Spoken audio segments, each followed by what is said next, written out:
terre qui se dérobe au regard a néanmoins attisé l'intérêt des voyageurs et des commerçants qui vont jeter les premières bases d'une civilisation qui va naître sur les berges de l'Oued el-Jordania.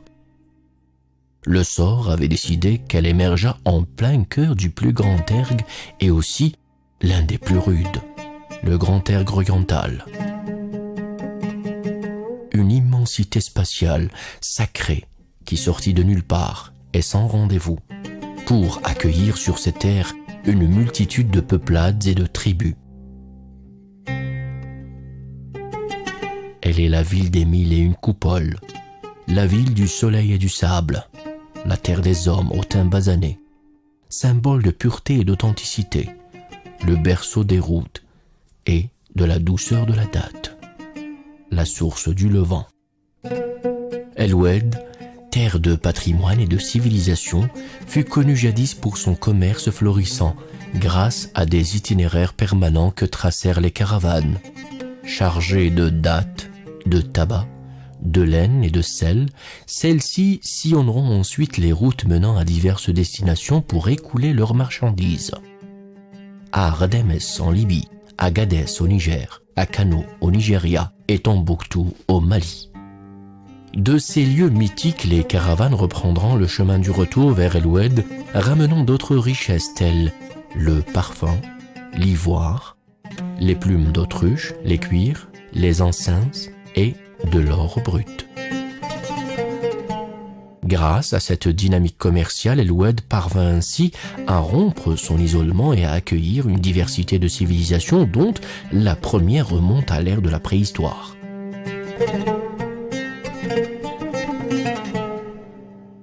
Puis se succédèrent d'autres civilisations parmi les Phéniciens, les Grecs et les Romains.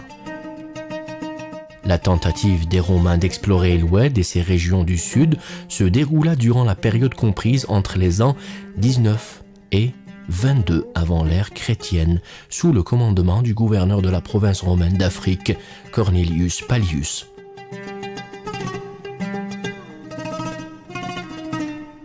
De nombreuses sources historiques prétendent en revanche que les Romains ne sont jamais parvenus au Sahara, tout en précisant que les pièces de monnaie découvertes provenaient des intenses échanges commerciaux que connut la région. El-Oued connaîtra par la suite l'arrivée des Vandales et des Byzantins qui occupèrent la région jusqu'à l'avènement des conquêtes islamiques. En 1982, la région de Oued tomba la première aux mains des forces coloniales, puis c'était au tour de la région de Souf. Les forces militaires françaises ne parvinrent à s'établir dans la ville d'El-Oued que vers 1887.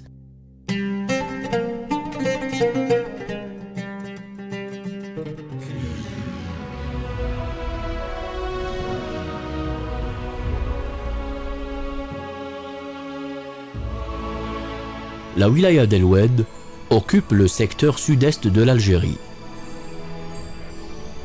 Elle est délimitée par la wilaya de Tébessa au nord-est,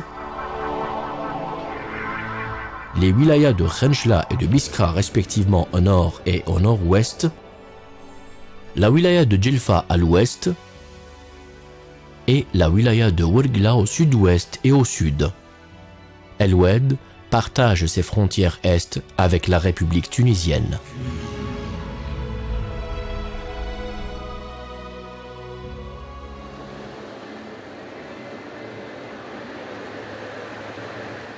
Les premières lueurs du soleil annoncent le début des activités humaines tout en laissant entrevoir progressivement les courbures des édifices en commençant par les fascinantes arcades supportant les murs, ces vastes boulevards, ces mosquées et leurs minarets. Outre ce tableau féerique, l'horizon d'El-Oued dessine l'immensité impressionnante de l'univers, procurant une intense énergie qui invite à s'activer chaque matin.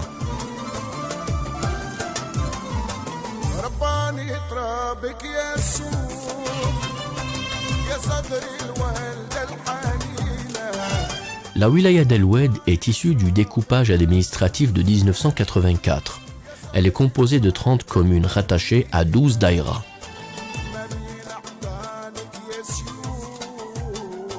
La wilaya d'El-Oued se distingue par un modèle urbanistique des plus caractéristiques, façonné par des conditions naturelles et de milieux particuliers, ainsi que par la culture spécifique propre à sa population. C'est le prolongement du cachet arabo-musulman authentique qui se traduit à travers une palette d'éléments architecturaux tels les colonnes, les arcades et les chapiteaux. C'est également la ville des minarets et des coupoles.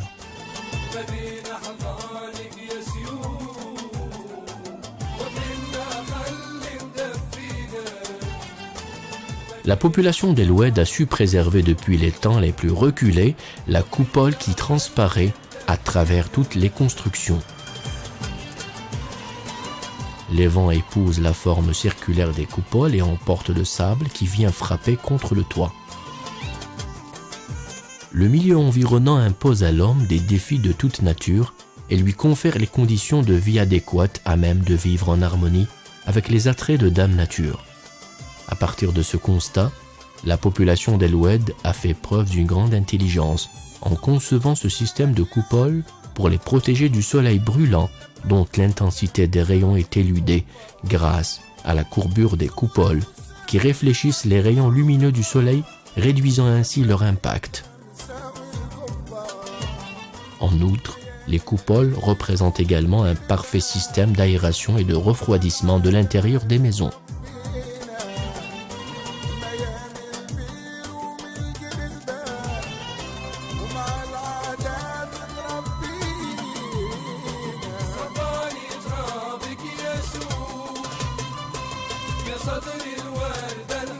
La ville de Gmar est connue pour ses portes historiques telles la porte de l'Ouest et la porte de l'Est. Elle tire également sa réputation de l'activité de la sculpture sur stuc grâce à ses brillants artistes qui avaient porté haut leur métier à l'image de Omar Gaga et tant d'autres natifs d'El Oued. La sculpture du stuc est loin d'être une activité banale et à la portée de tous. C'est un art qui exige un sens aigu d'observation, de contemplation, de précision et de sagesse. L'artisan doit également maîtriser particulièrement les bases de mathématiques et de géométrie. Ainsi se décline la ville de Gmar. Elle se pare de ses atouts de particularisme et de singularité qui forgent sa splendeur et sa beauté. Les portes de ses quartiers et de ses venelles exhale un pan entier de son histoire.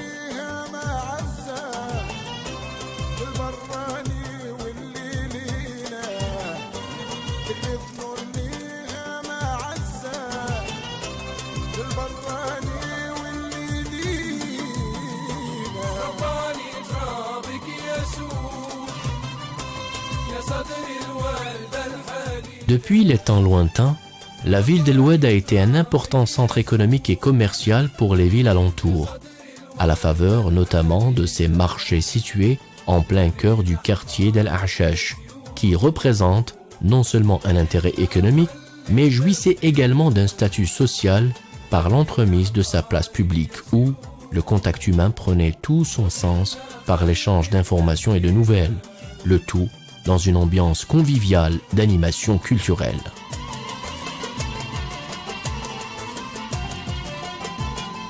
Hier comme aujourd'hui, ce marché conserve encore son cachet d'antan et ses effluves du passé. C'est un lieu où les gens se rencontrent et se côtoient pour s'échanger les nouvelles et également pour marchander. D'autant plus que ce marché est connu à l'échelle nationale pour la qualité supérieure de ses marchandises, notamment les céréales sous toutes leurs variétés et la riche diversité d'épices dont les arômes exquis chatouillent l'odorat. Les marchandises vendues ou échangées portent généralement le sceau de la région d'El Oued, dont les terres sont très fertiles et prolifiques, notamment les cacahuètes qui ont depuis longtemps bâti la réputation de la région.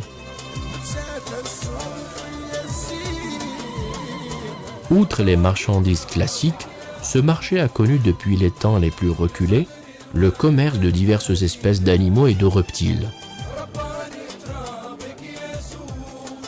De ce reptile, dont la bouche est cousue d'un fil pour éviter qu'il ne morde les autres animaux, à l'image de ce hérisson qui cherche à recouvrer sa liberté. Au centre du marché trône une multitude de cafés populaires traditionnels qui accueillent notamment les personnes âgées nostalgiques en quête de douces fragrances du passé en plein cœur d'un présent dont ils se détournent. Sirotant un thé aux saveurs irrésistibles, ils se rappellent un temps en égrenant des contes et histoires d'une époque où ils étaient tout jeunes.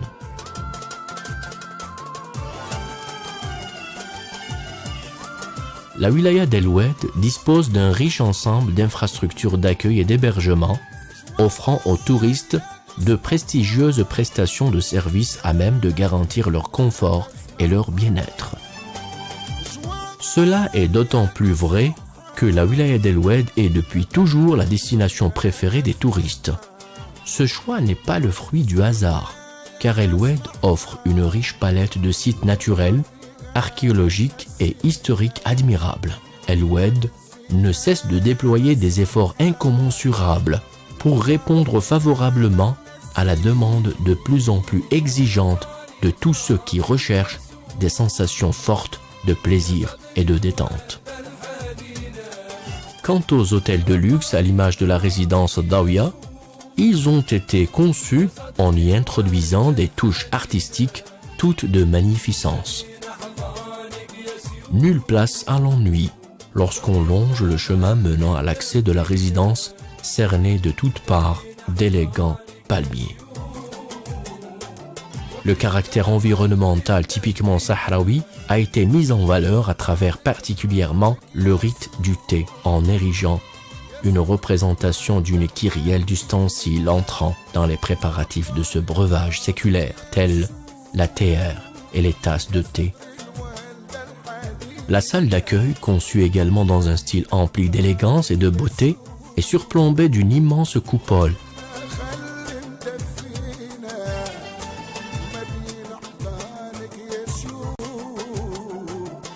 Le séjour à El Oued est une symphonie de beauté qui se joue de jour comme de nuit.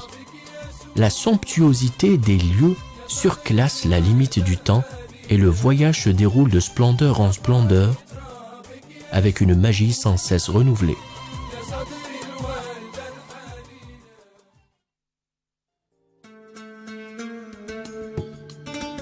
Le secteur de l'enseignement supérieur n'a pas échappé à l'essor du développement initié à El Oued. Depuis déjà 2002, le pôle universitaire a vu le jour sous un apparat architectural en concordance avec les spécificités de la région qui transparaissent particulièrement à travers le climat d'El Oued, typiquement sahraoui. Le choix des couleurs pastel des façades permet d'atténuer la forte intensité des rayons lumineux du soleil. Le même résultat est obtenu en optant pour les coupoles. Les arcades sont également l'élément de base dans la conception architecturale de cette structure. Au centre universitaire sont rattachées de nombreuses annexes, dont l'annexe Sidi Mastour, qui englobe une section psychologie et orthophonie. L'annexe de la cité An-Nour, qui accueille l'Institut de droit et des sciences administratives. L'annexe El-Shuhada, qui abrite un département pour les sciences commerciales, et un autre pour la comptabilité, les impôts et l'informatique de gestion. L'annexe Bab El Oued, qui accueille un département gestion. Cela outre le pôle universitaire qui offre 2000 places pédagogiques et qui comprend un département histoire ainsi qu'un institut des langues.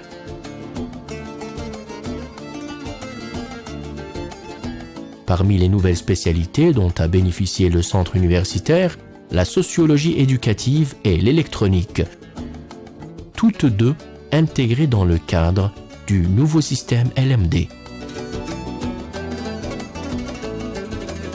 Le secteur de l'enseignement supérieur a également enregistré la réception de 2 résidences universitaires avec une capacité d'accueil de 500 lits chacune et une autre avec 1000 lits.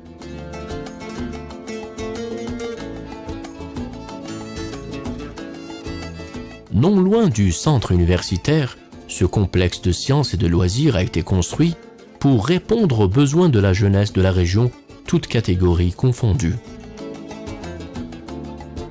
Dès l'entrée du bâtiment, une coupole dressée en plein cœur du hall fascine le regard.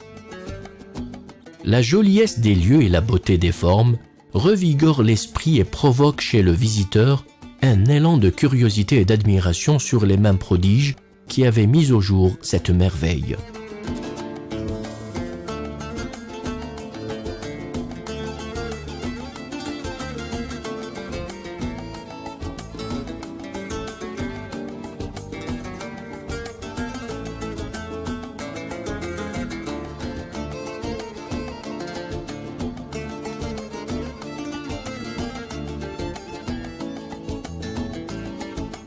Ce complexe abrite 7 ailes correspondant chacune à une spécialité.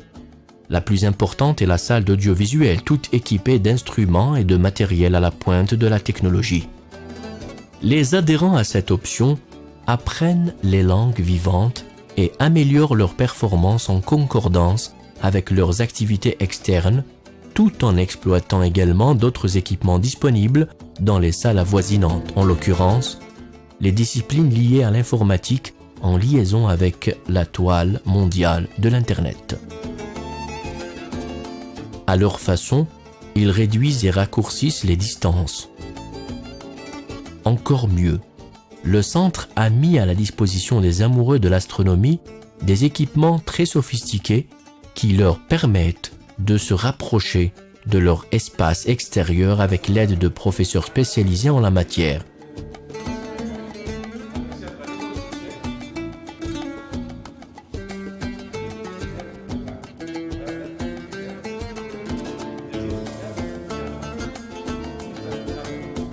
Le complexe abrite également une salle d'exposition, des ateliers et des bureaux administratifs qui veillent à répondre aux doléances et à satisfaire les demandes des adhérents. En outre, une salle de lecture riche en différents ouvrages accueille également les personnes qui désirent enrichir leur culture et approfondir leurs connaissances. Les ouvrages sont également prêtés pour les consultations externes.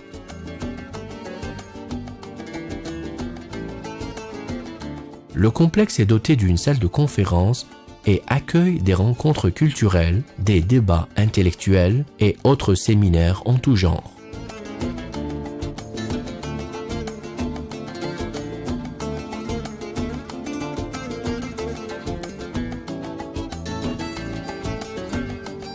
En puisant leur inspiration d'une architecture dominée par l'authenticité, les bâtisseurs de ce complexe s'étaient basés sur des éléments répétitifs tels les colonnes, les coupoles et les arcades, qu'ils avaient par la suite agencés dans une structure harmonieuse à même de donner naissance à ce vaste édifice de toute beauté.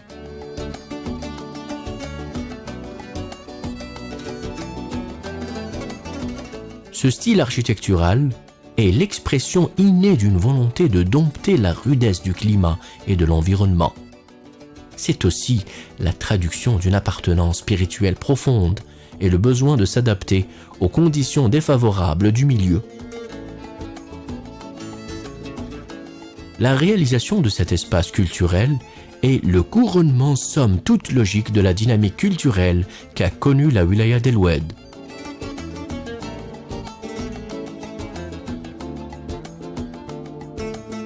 Ce complexe contribue également à l'élargissement du cercle des adhérents par la mise sur pied de différents ateliers dont celui de la musique, de l'informatique, des arts plastiques, de la couture traditionnelle, une bibliothèque pour enfants et une autre pour adultes, ainsi qu'un atelier dédié au théâtre, avec la réalisation d'un théâtre à ciel ouvert d'une capacité de 3000 places.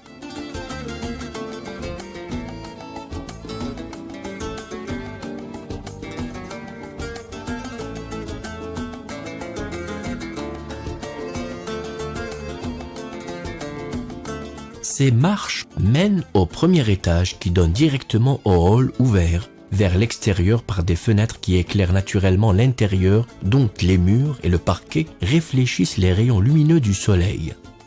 Les couleurs pastel, constituant le revêtement mural, absorbent la chaleur torride du soleil. Quant au plafond du hall, il est représenté par des coupoles ornées de sculptures sur du plâtre, offrant des représentations harmonieuses et symétriques exécutées avec finesse et précision. La réalisation de ces tableaux sur du plâtre n'est pas une œuvre de tout repos. À travers ce travail de haute précision, il ressort la part belle accordée au sens de l'observation très développée et dénote la diversité des formes et symboles utilisés.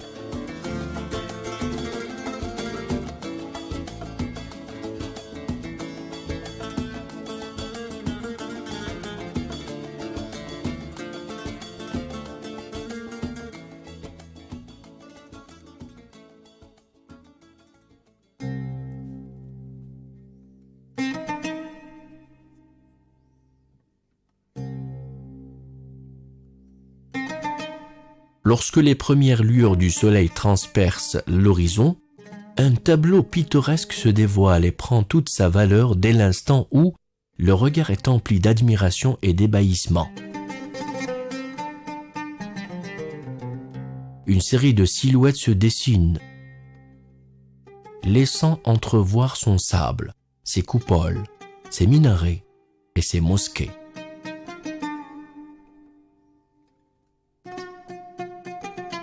La mosquée Sidi Masoud, l'un des vestiges les plus caractéristiques, se situe en plein centre du souk qui se trouve dans le quartier El-Ashash.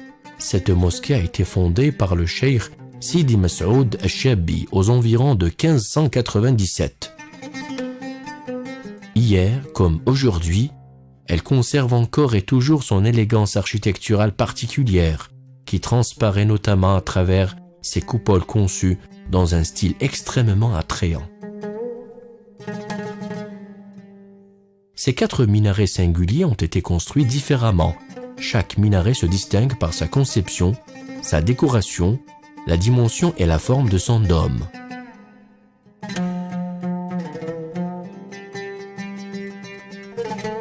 La mosquée Sidi Masoud a depuis sa création connu plusieurs opérations d'extension et de restauration. Elle représente un joyau de l'architecture musulmane grâce à son authenticité et sa simplicité, notamment à travers ses arcades et ses colonnes qui supportent sa charpente depuis des centaines d'années. Ce sont en tout 63 colonnes, 76 coupoles et 4 portes qui composent l'essentiel des éléments architecturaux de cette mosquée qui accueille plus de 1000 fidèles.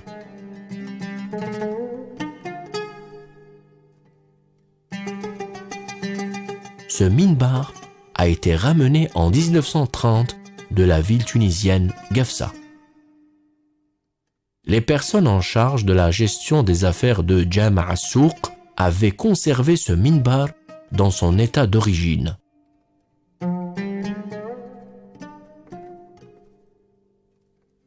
Le recours à des couleurs dorées ajoute au motif dessiné élégance et joliesse.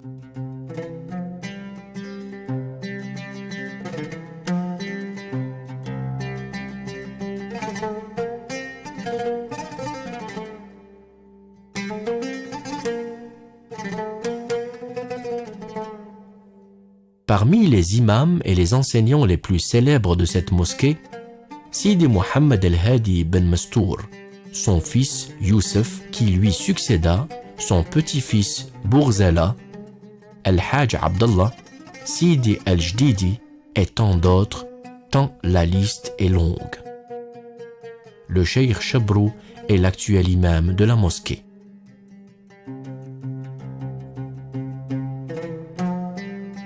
Les coupoles et les nombreux coins et recoins de la mosquée ont été ornés de sculptures sur plâtre en façonnant diverses formes qui, elles-mêmes, s'inspirent de différents styles décoratifs. Les éléments de décoration puisent leur modèle du monde des plantes et des formes géométriques. disposition des motifs se fait dans un agencement symétrique et harmonieux. La répartition homogène des éléments d'ornement en concordance avec les arcades disposées à l'intérieur de la mosquée est ce qui confère à l'ensemble une magnificence inégalable et démontre le sens créatif très développé des artistes maîtres de l'œuvre.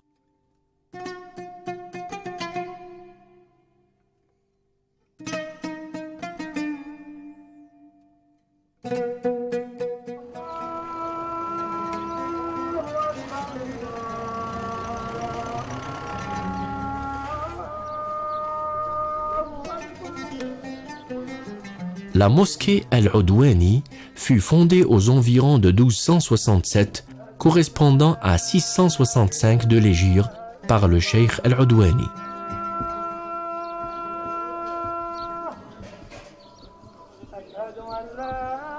Durant plusieurs années, cette mosquée connut de nombreuses opérations d'extension pour connaître sa forme actuelle. En 1919, la mosquée Al-Udwani fut complètement rénovée grâce au concours de la population du village qui utilisa de la matière première prélevée aux alentours.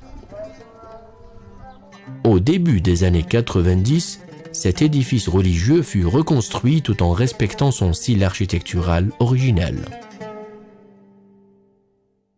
En 1995, la mosquée connut une extension de sa partie est et ses nouvelles dimensions sont alors de 40 mètres de long sur 23 mètres de large avec une superficie globale couverte de 920 mètres carrés.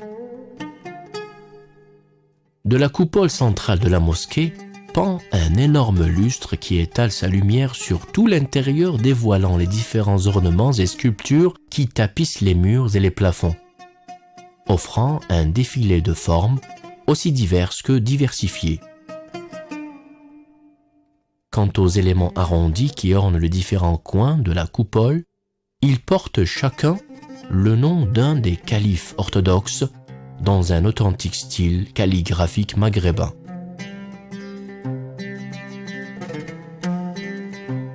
Les couleurs choisies sont vives et s'accommodent parfaitement avec les couleurs du mihrab. Les responsables chargés de la gestion de cette mosquée expriment leur intention et volonté de construire une bibliothèque du nom du fondateur de la mosquée qui servirait à conserver les plus importants manuscrits et ouvrages dont certains datent de plusieurs dizaines d'années, voire des centaines pour certains.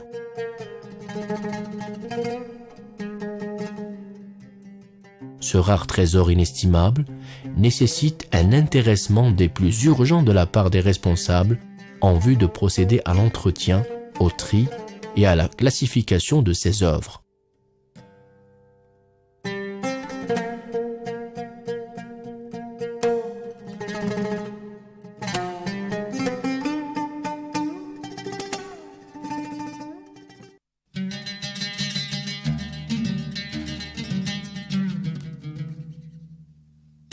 À proximité de ces mosquées, El Oued regorge également de zaouïas éparpillées sur l'ensemble du territoire de la wilaya. La zaouïa Tijaniya d'Al-Bayyada représente l'une des plus anciennes zaouïas de la région. Cette zaouïa conserve encore son architecture originelle, malgré l'agression du temps qui s'est égrené sur des centaines d'années. Bien au contraire, il semble même que les effluves de l'histoire ancienne hantent encore les lieux et leur confèrent beauté et splendeur. Quant à ses piliers, ils semblent résister en se dressant encore majestueusement et avec fierté, comme pour éterniser son appartenance à l'authenticité et attester son enracinement profond. Des détails au commencement interpellent le regard qui s'émerveille devant cette œuvre artistique qui traduit la beauté et la maîtrise des sculptures d'inspiration musulmane. Ces décorations faites de diverses formes qui s'entrecroisent révèlent le génie des artistes qui avaient réalisé ce travail de précision et de finesse.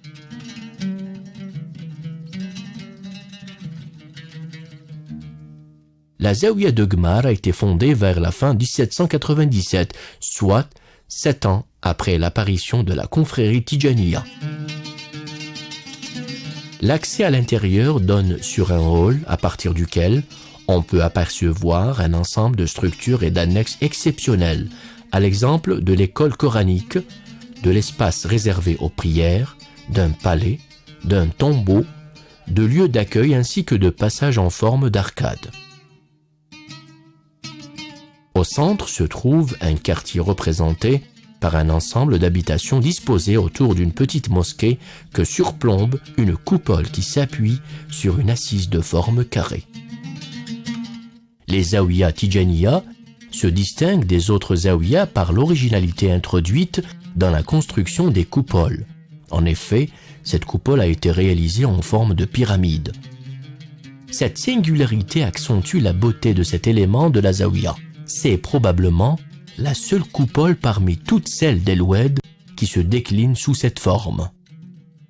L'ordre de la disposition des 7 places de la Zawiya a été fait de manière raisonnable, en concordance avec les 2 cours de la Zawiya, dont l'une est rattachée à la mosquée Sidi Ahmed Ammar et l'autre à la mosquée Sidi Mohammed L'Aroussi. Ces 2 cours s'intègrent parfaitement avec les autres bâtis de la Zawiya.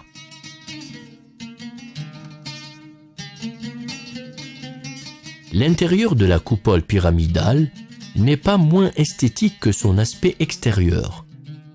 En effet, ses murs sont ornés de sculptures sur du plâtre qui se présentent sous diverses formes, rappelant des motifs géométriques ou des représentations de plantes.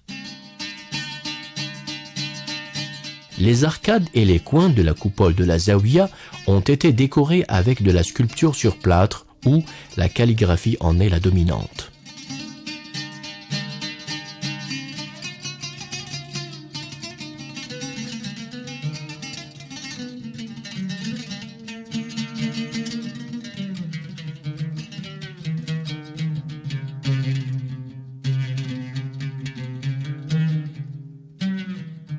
La bibliothèque de la Zawiya conserve un rare et riche trésor de manuscrits dont certains sont séculaires.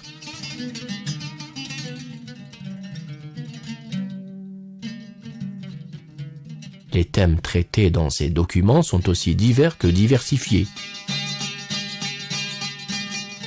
Certains ouvrages sont rédigés dans un style maghrébin. Quelques-uns de ces manuscrits sont l'œuvre de savants natifs de la région qui avaient remis leur réalisation aux responsables chargés de la gestion de cet héritage pour les mettre à la disposition des chercheurs et autres gens en quête de savoir.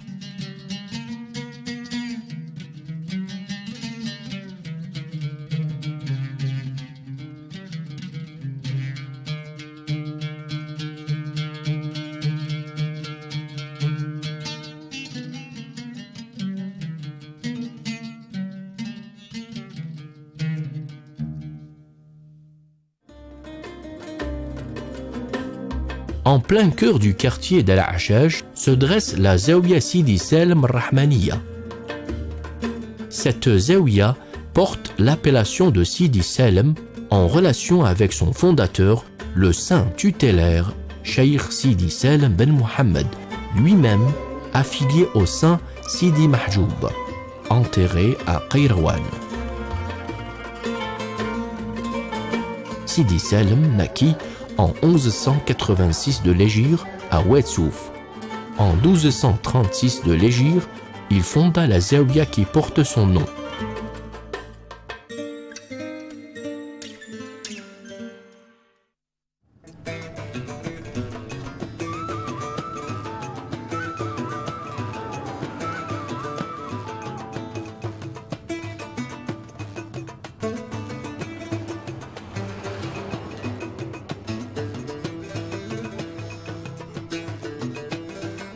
Jadis, on les transporta de cette façon, alors qu'aujourd'hui les moyens de son transport sont plus modernes et plus rapides.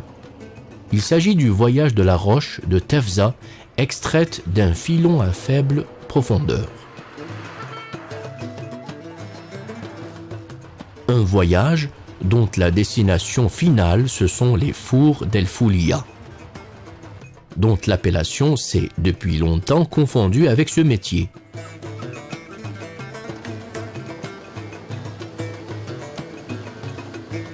Cette matière ne sert pas seulement au stockage, elle connaîtra une série d'étapes qui la feront passer de l'état dur en une matière fine qui servira de base à l'esprit de créativité et à la création artistique. Les employés trient ces pierres en fonction de leur dimension et de leur qualité.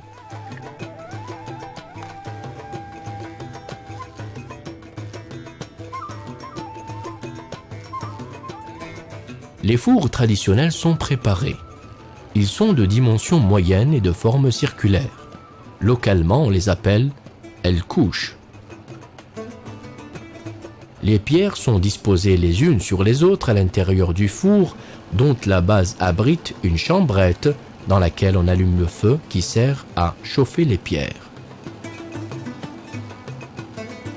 Ensuite, on les fait passer dans une machine qui va les broyer pour en faire une matière fine qui sera mise dans des sacs de même contenance, puis entreposée dans un endroit aéré et sec.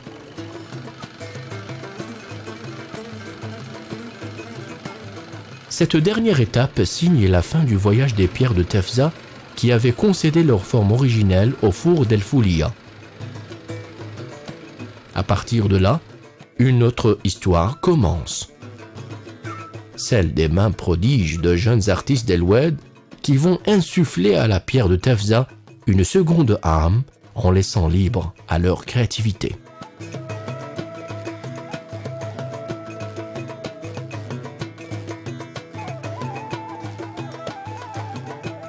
La sculpture du gypse représente un ensemble de techniques qui permettent la perforation de cette matière brute.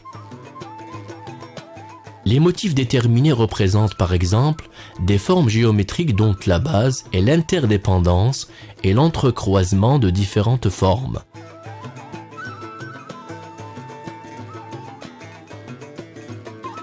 Toutes ces différentes déclinaisons décoratives sont utilisées pour l'ornement de surfaces de terrasses, de coupoles, de toitures et de colonnes.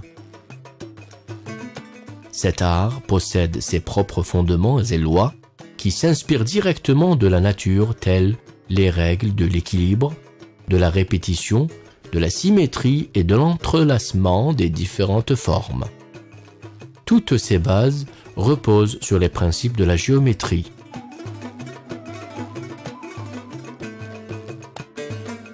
En s'appuyant sur ces données, l'artiste excelle dans l'exécution de son œuvre pour laisser libre cours à son esprit d'imagination et à son intelligence.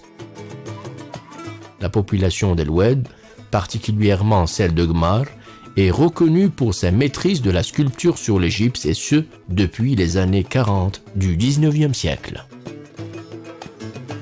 Parmi ceux qui portèrent cet art singulier à son summum de développement et de perfection, le regretté artiste Ammar Gaga, qui fut l'un des pionniers dans ce domaine. De nombreuses réalisations avaient signé son immortalité, à l'instar du grand dôme de la Grande Poste à Alger et les salles du Palais du Peuple. Son génie créateur a été reconnu par les célèbres architectes français de son époque. Cette reconnaissance a pour origine non seulement la qualité supérieure de ses œuvres, mais également les moyens modestes dont se servait cet artiste hors pair pour donner naissance à ses créations. La dextérité de cet artiste a été richement récompensée et reconnue. Il a reçu de nombreuses consécrations, dont la médaille d'honneur que lui avait décernée à Paris en août 1919 le ministre français du Commerce et de l'Industrie de l'époque. Le 22 février 1920, il a été admis en tant que membre au sein de l'Académie de la Construction et des Beaux-Arts de Paris. Plus tard, vers la fin de l'an 1930, il a été décoré du titre de l'Ordre du Mérite par le bey de Tunisie, Ahmed Pacha.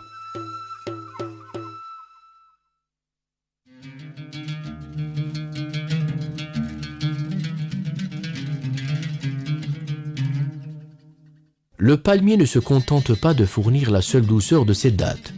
Il génère également une matière première, les feuilles de palme, qui est utilisée dans la confection de nombre d'ustensiles aussi décoratifs que pratiques et utiles dans les activités de la vie de tous les jours.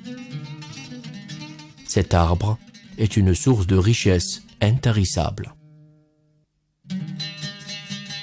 Malgré l'âge avancé de cet homme, le métier qu'il pratique depuis sa tendre enfance lui procure bonheur et satisfaction et atténue le lourd poids des ans.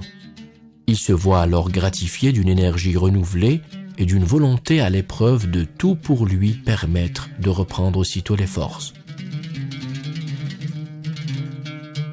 Ce métier ne nécessite pas de nombreux outils.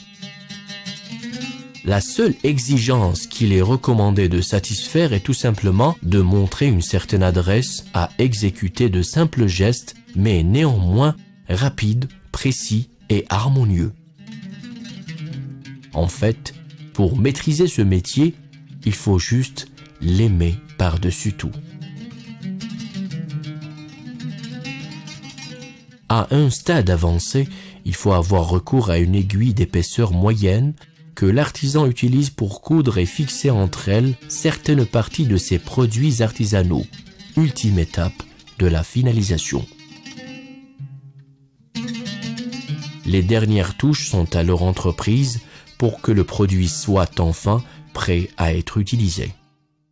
Parmi les produits que l'artisan fabrique à partir des feuilles de palmier, les nattes, les couffins qui se déclinent sous plusieurs formes et dimensions, les ustensiles de cuisine qui servent pour certains à faire le couscous, en l'occurrence le couscoussier, appelé localement el keskes,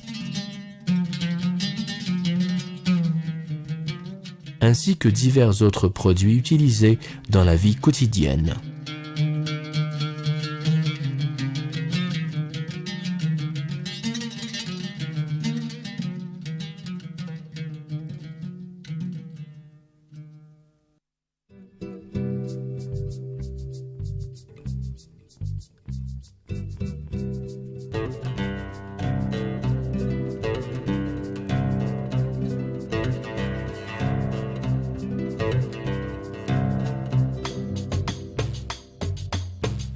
En passant des feuilles de palmier à ses tiges ou branches, on passe d'un métier à un autre.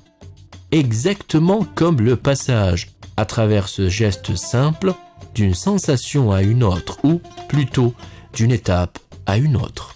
Dans ce cas de figure, l'erreur n'est pas permise, voire pire, elle n'est pas pardonnée.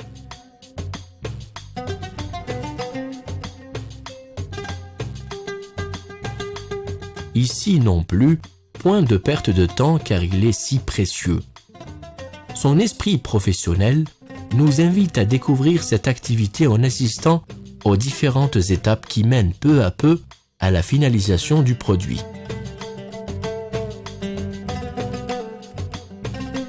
L'artisan fait des trous sur ses pièces de même calibre à l'aide d'un outil tranchant et d'un marteau en bois, de telle manière à obtenir un ensemble d'éléments semblables, percés de la même manière et à l'identique.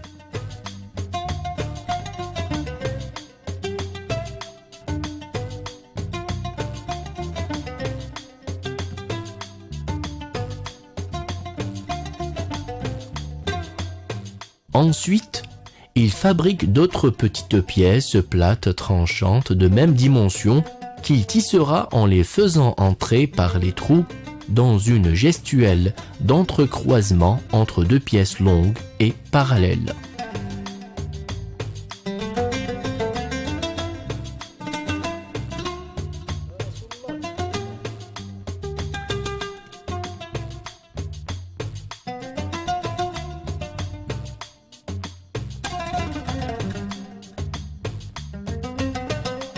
L'artisan se met alors à percer des trous aux extrémités de l'ensemble des longues pièces qu'il ajustera par la suite sur 4 tiges épaisses. C'est là que se produit le croisement horizontal et vertical pour donner cette configuration finale qui représente une toile renforcée et résistante.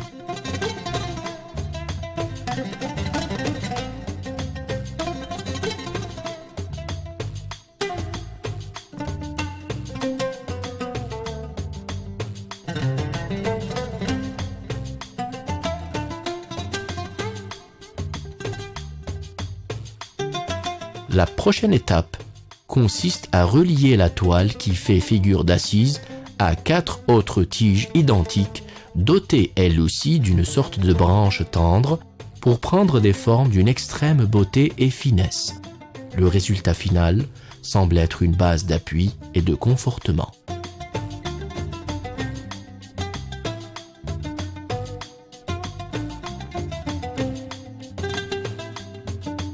L'artisan passe alors à une autre étape, celle où il va préparer d'autres pièces traitées de telle manière à les rendre plus souples et flexibles pour qu'elles soient facilement malléables.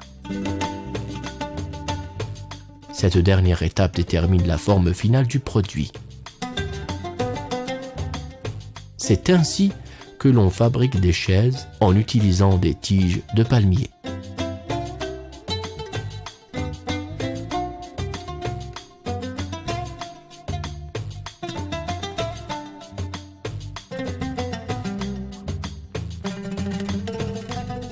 Cette chaise est posée à proximité d'un palmier et dire que cet arbre représente le noyau dont est issue cette chaise.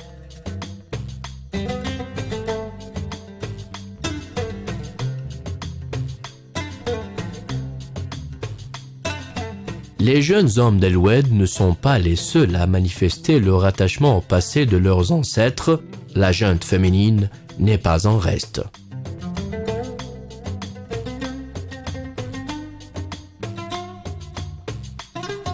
En effet, les jeunes filles d'El Oued participent également à préserver et à perpétuer leur héritage de tradition en pratiquant le tissage.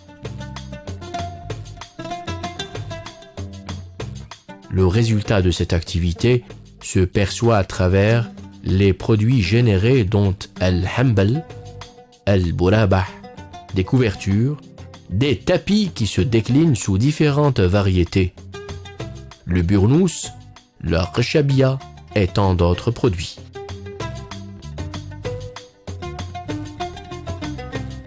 Les maisons de culture et les centres de formation professionnelle répartis sur l'ensemble du territoire de la wilaya d'El Oued ont largement contribué à encourager, à promouvoir et à préserver ces spécialités.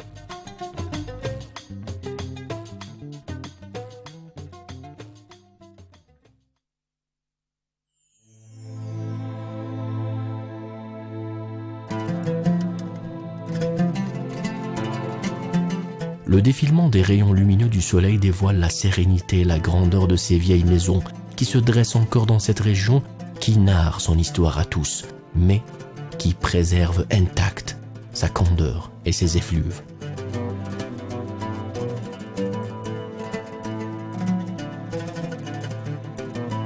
Les Ritanes, à Mihbahi, se trouvent à proximité de la région de Quinine, qui a été fondée vers 1590. Jadis, celle-ci porta l'appellation de Nezlet Rennam.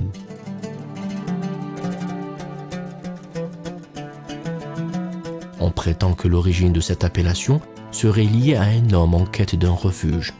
On lui conseilla alors de se rendre à cet endroit pour s'y établir et y allumer un petit feu, localement dénommé Quinine. Cet événement constituait l'élément fondateur qui permettra plus tard la fondation d'un groupement d'habitations dont les traces demeurent encore debout, défiant le temps qui se défile.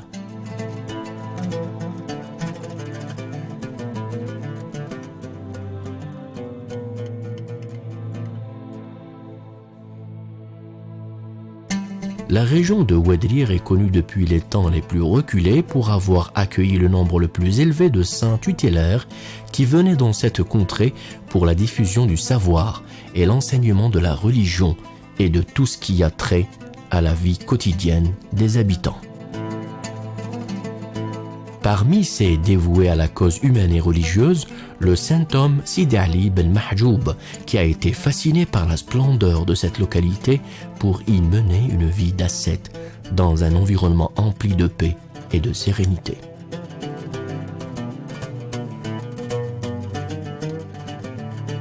Tirdidine, terre des saints et noyau fondateur de la vieille El Jama'a, est cet ancien village qui fut fondé sur les hauteurs d'une colline entourée d'une oasis de palmiers.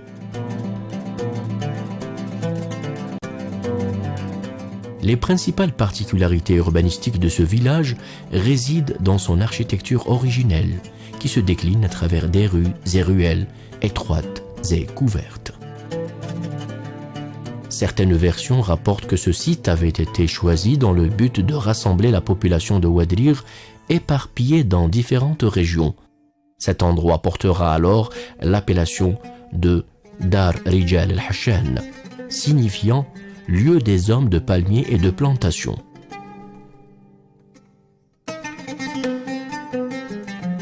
D'autres versions prétendent que le choix de ce lieu précis avait tenu compte des distances séparant les villes et villages alentours d'alors. Pour ce faire, des délégations de la population de chaque village démarrèrent en même temps. Après 2 jours de marche, le point de leur croisement représentera ce lieu de rencontre, El-Jama'a, terme à l'origine de l'appellation de ce village.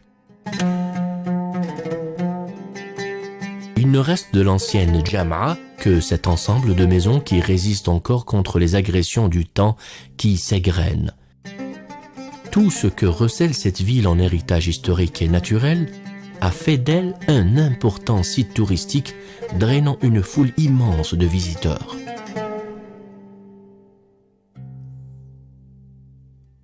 Les Qsour représentent l'un des patrimoines de valeur qui parsèment l'Oued. Au-delà de leur beauté singulière, ces vestiges portent en eux une dimension de civilisation. Les exemples ne sont pas rares. L'Qsar Tamerna, situé à proximité de Jama'a, en est une parfaite illustration. Ce Qsar reproduit le modèle de base sur lequel se fondent les Qsour de l'ancienne région de Ouadrire. Le Qsar abrite des habitations et des mosquées reliées entre elles par des sentiers et venelles bâtis avec des matériaux locaux tels l'argile, le plâtre, les feuilles et les branches de palmier. Récemment, l'Qsar Tamerna a bénéficié d'une vaste opération de restauration, ceci afin de préserver son style architectural particulier. Le type de construction adopté se fait généralement sur 2 étages, parfois recouverts dans une large proportion, cela dans le but de se protéger des rayons du soleil.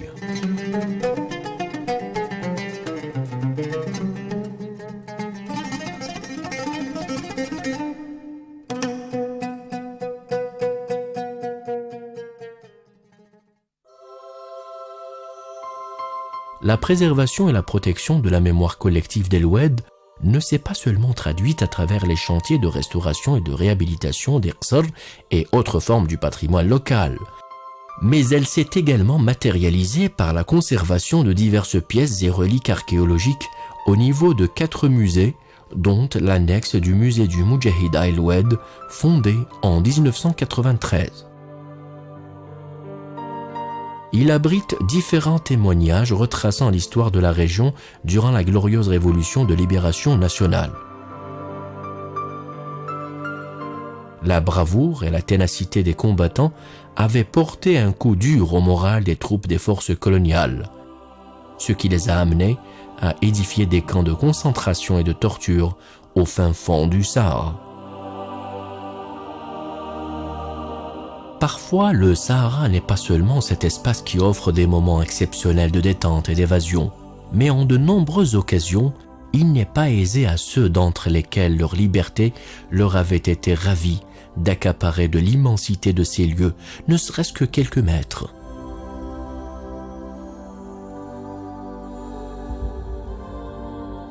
Ici même, le colonialisme avait construit l'un des plus grands camps de concentration appelé Bir Jdid, dans la localité de Douar El-Ma.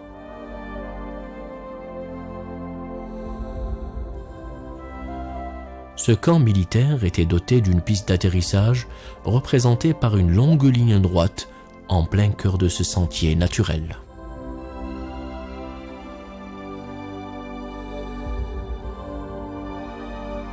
Ces constructions circulaires servait de lieu d'internement et de détention où les populations sont ramenées pour y subir des tortures afin de leur extorquer des informations sur les Moudjahidines et les réseaux de soutien à la lutte de libération nationale.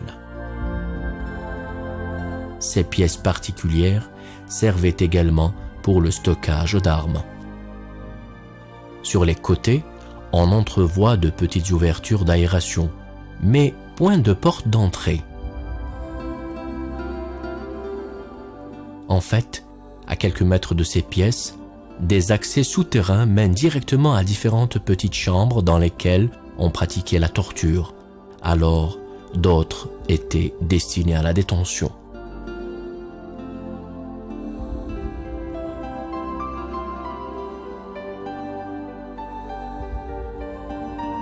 Non loin de ces pièces circulaires, des résidences pour les officiers et les soldats affectés à la surveillance ont été érigées.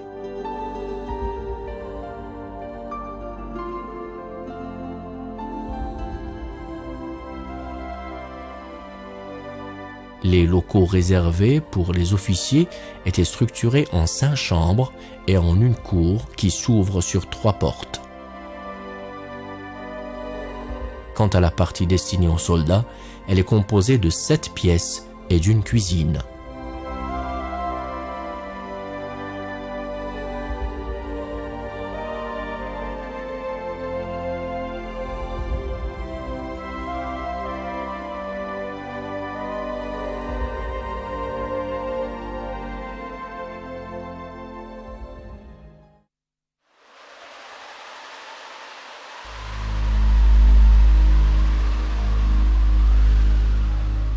Des ombres de splendeur façonnées par les lames de sable dans une région qui, à première vue, paraît dénuée de toute forme de vie. Ce décor semble aussi interdire toute possibilité de dompter ce rude climat. Non loin de la région de Telifaoui se trouve le village Robi. Certaines sources indiquent que l'âge de la fondation de ce village remonterait aux années 40 du siècle dernier. Après que toute trace de vie eut disparu et qu'il ne demeura à la périphérie que quelques espèces animales qui s'adaptèrent au lieu, le sable a enseveli les habitations et les mosquées, laissant émerger derrière quelques vestiges résistants, vaille que vaille, à la rudesse du climat. Ces reliques représentent le témoin vivant d'un temps passé que quiconque se trouvant ici ne peut abandonner. Cela, à l'exemple de ces colonnes supportant les arcanes d'une ancienne mosquée, luttant sans cesse contre les invasions du sable et les agressions des rayons du soleil.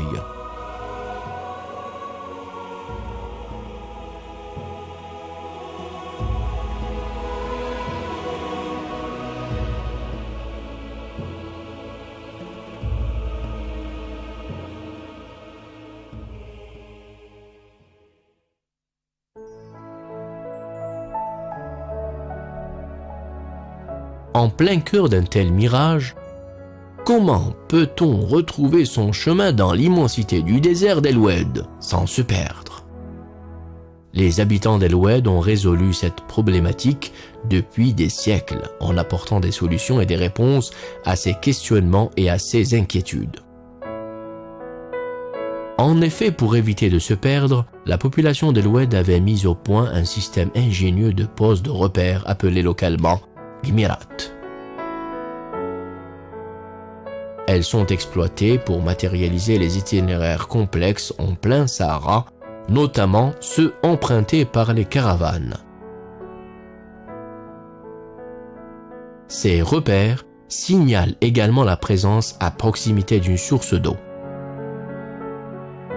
Les Gmirat sont généralement disposés selon des distances régulières. Les étagements au niveau des Gmirat indiquent la distance qui reste à parcourir entre 2 points. Quelle autre intelligence peut rivaliser avec le génie des habitants d'El Oued? Ils avaient laissé des témoins encore vivants de leur passé. Des écrits profonds les ont immortalisés dans le livre de l'histoire. Ceci est l'histoire de Burj al-Hamraya. Il s'agit d'un fort de surveillance et de contrôle érigé en 1930 durant la période correspondant à la présence coloniale française. Les pièces et les chambres de cet ancien site militaire sont encore debout malgré l'agression du temps et des conditions rudes du climat.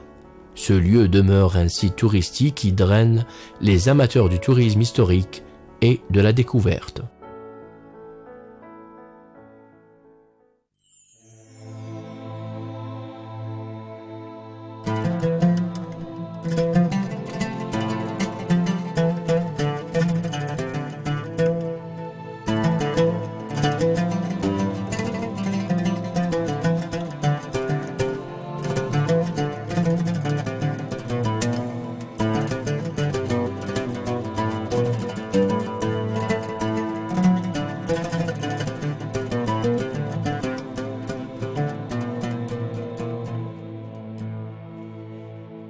Ce sable qui puise ses couleurs des rayons lumineux du soleil raconte les liens sacrés qui le lient à cette terre qu'il a toujours bien accueillie. Il a alors occupé les 3/4 de sa superficie globale et formé de grandes dunes dont la hauteur oscille entre 80 et 120 mètres. C'est le Grand Erg oriental. Les sables d'El Oued ne se contentent pas de cette seule histoire. Elles donnèrent à cette région pendant une longue période son ancienne appellation de Oued Souf. Le terme Saïf désigne dune de sable.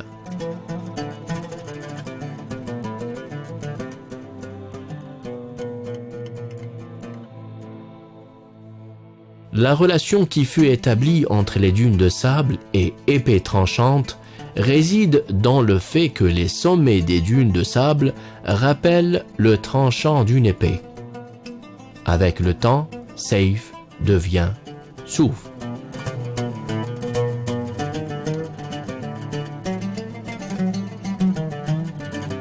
El Oued est ainsi faite. C'est un tableau féerique de sinuosité et de courbures qui s'étendent à perte de vue. Ces paysages uniques fascinent tous ceux qui possèdent la faculté d'appréhender sans nulle hésitation une telle merveille en sachant évoquer la grandeur du palmier et la douceur du sable dans une rencontre sans rendez-vous.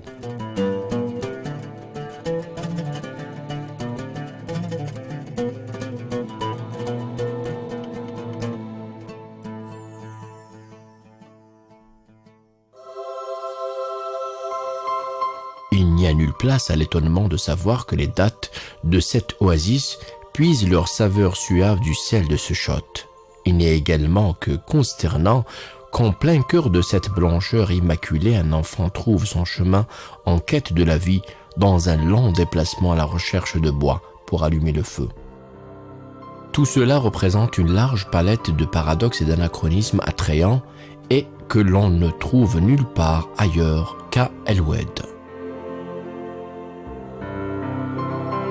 Les dépressions représentent l'une des formes géomorphologiques qui décrivent le relief d'El Oued. Ce sont des zones humides, se présentant sous forme de sépras, de marécages montagneux ou d'étendues d'eau naturelle, généralement le résultat de remontées d'eau à la surface. Ici, l'eau coule, stagne, est douce ou salée.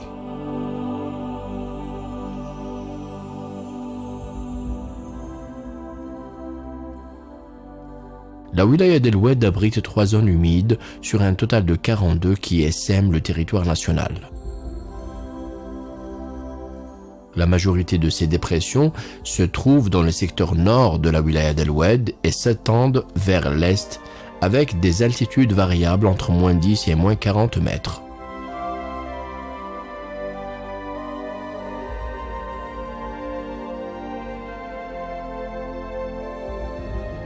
Parmi les chotts les plus connus, Oued Akhrouf, Chott Melrir et Chott Marwan. Les oiseaux d'eau représentent également un maillon de la riche diversité qui caractérise le Chott Marwan. Parmi ces espèces nombreuses qui peuplent le Chott, on trouve la poule d'eau, le colvert, le flamant rose et l'avocette à la queue noire.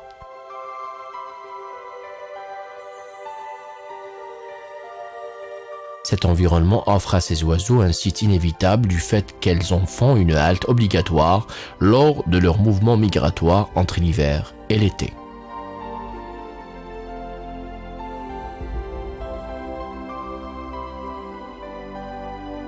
Non loin du Chott Marwan, le Chott Melghir est situé entre les communes d'Al Hamraya et d'El Mghir. Cette étendue d'eau accueille globalement les mêmes espèces d'oiseaux que le Chott Marwan. Quant à la richesse floristique qui évolue dans ce Chott, elle montre une grande ressemblance avec celle du Chott Marwan. Le Chott Melghir se trouve à moins 24 mètres au-dessous du niveau de la mer.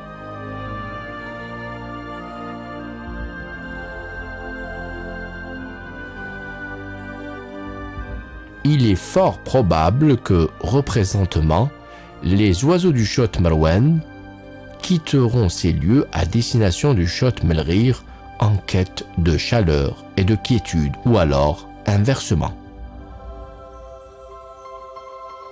En survolant ces surfaces dépressionnaires, ces oiseaux s'offrent des moments uniques de bonheur et ravissent en même temps le regard des observateurs.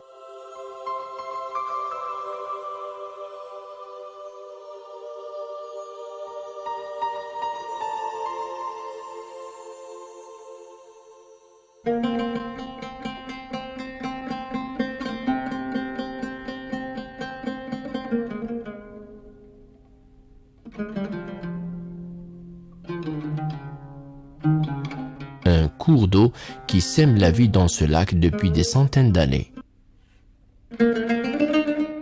Une tranquillité magique et fascinante qui inspire sérénité et quiétude dans les cœurs, une terre de splendeur et de relaxation.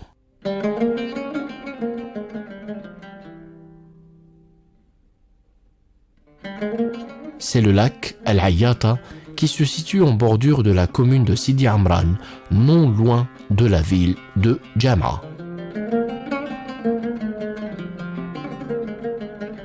Cette étendue d'eau abrite un riche peuplement d'oiseaux tels le colvert, le flamant rose, la poule d'eau et tant d'autres. La riche diversité faunistique et floristique qui caractérise ce lac traduit la diversité de cet environnement exceptionnel.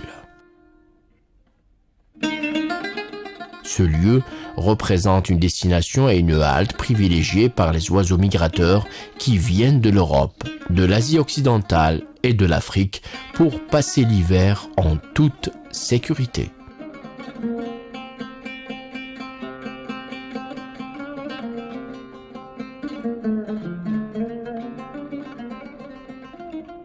Après avoir quitté le lac Al-Ayata l'an dernier, voilà que le temps de retour arrive.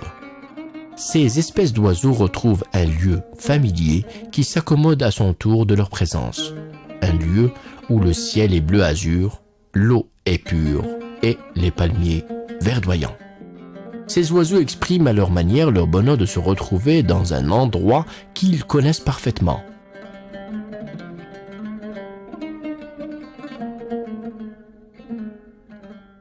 Le lac Al-Ayata est caractérisé par sa profondeur importante. Ses eaux sont salées et la terre calcique qui tapisse son fond est de texture sableuse. Des gestes d'une extrême simplicité et une succession parfaitement agencée que dessinent ces oiseaux dans leur envol pour créer cette blancheur immaculée qui tranche avec la brillance de l'eau. Peu à peu, l'ensemble prend une dimension divine et s'exprime grâce à la complète concordance de ces éléments avec la verdure des palmiers. C'est ainsi que se décline le crépuscule du soir à Al-Ayata. Ces espèces d'oiseaux représentent pour les chercheurs et les spécialistes de l'environnement un modèle de choix pour leurs études et travaux de recherche. Elles constituent également une intarissable ressource dédiée au tourisme de découverte et de détente. Que ce soit au-dessus de la surface de l'eau ou en plein ciel, l'harmonie de l'envol génère des sensations d'admiration et de contemplation. Ce spectacle fantastique fait naître le désir de se détacher du sol, de déplier les bras et de se laisser emporter par cette parade pour suivre à travers l'imaginaire ces oiseaux dans leur voyage jusqu'à leur destination finale.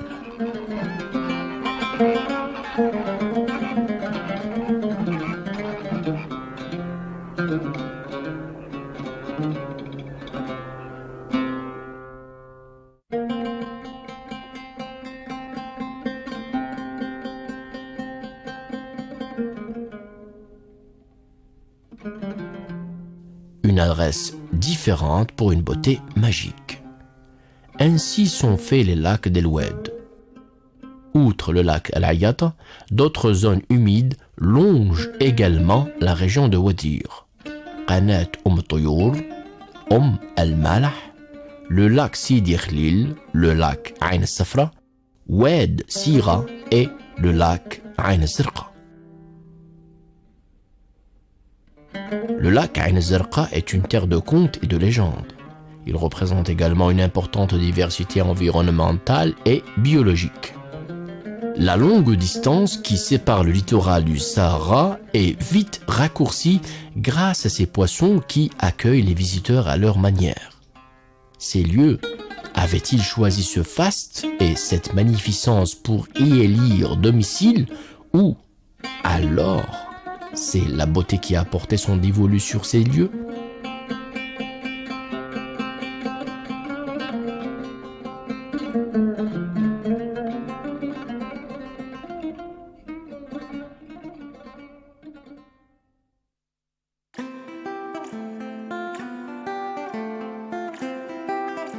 De retour à l'époque de la modestie et de l'authenticité, mais jusqu'où? Aux hauteurs vertigineuses des palmiers en plein cœur du sable, à la vie au milieu d'une nature vierge, à la verdure des palmiers qui tranchent avec le jaune doré des dunes de sable, une raie lumineuse et une quiétude admirable qui cache, tel un écrin, des secrets mystérieux. Ici, ce sont les ritanes, des cuvettes où l'eau de la nappe phréatique peu profonde est utilisée pour le creusement de routes, entonnoirs profonds de 6 à 12 mètres au fond desquels les palmiers dattiers sont plantés. De toute façon, aucun puits ne suffira à satisfaire aux besoins de tous ces palmiers. Pour contourner ce problème, la population locale a eu l'ingénieuse idée de planter le palmier à une certaine profondeur du niveau de l'eau, déterminée par des spécialistes, de telle manière à ce que les racines du palmier atteignent facilement la nappe phréatique. La date que donne ce type de palmier présente un faible taux d'humidité, ce qui facilite son stockage et sa transformation, une bonne résistance aux diverses maladies et une richesse en sels minéraux. Les ritanes avaient conféré à la population d'El Oued les conditions idoines à même de leur permettre de se fixer, alors que jadis, les gens préféraient se déplacer et effectuer des voyages de transhumance.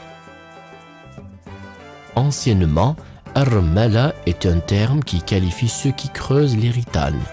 Ils déplaçaient sur leur dos des quantités importantes de sable. Une grosse partie du route est creusée. Le sens du creusement se fait dans la direction opposée au mouvement des vents.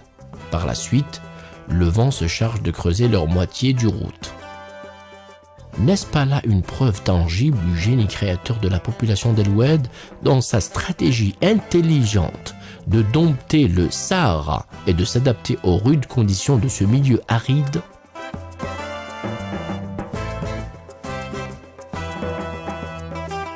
À perte de vue, un océan d'oasis de palmiers brise le silence du Sahara. Cette opulence de verdure dévoile sans hésitation le secret de l'extrême beauté des lieux. Cette toile de magnificence représente une touche de grandeur que domine l'humilité. Les rayons du soleil qui parviennent malgré tout au sol dessinent des silhouettes de beauté qui naissent du reflet des raies lumineuses sur la surface de l'eau qui coule dans un mouvement perpétuel.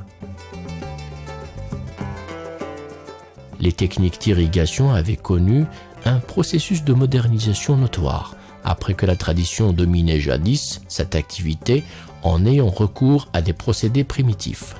Présentement, grâce aux forages de plus en plus profonds, dotés de puissantes pompes à haut débit, les besoins en irrigation de toutes les palmeraies sont largement satisfaits.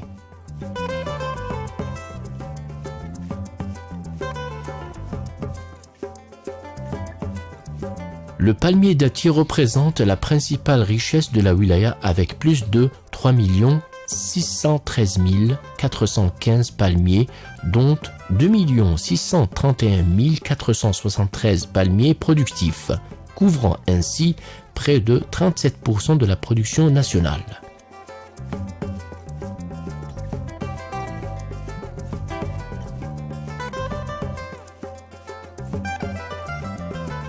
La production moyenne sur les 3 dernières années est estimée à près de 135 000 tonnes de dattes par an. Grâce aux différents mécanismes nationaux dont bénéficie le secteur agricole, la wilaya escompte enrichir et développer cette culture avec un important programme de renouvellement de cette richesse en plantant plus de 1 million de palmiers. Les dattes d'El Oued sont parmi les plus prisées car de meilleure qualité. En effet, elles sont riches en sels minéraux, résistent à de nombreuses maladies, leur saveur est sans nul autre pareil et enfin, leur taux d'humidité permet un long stockage.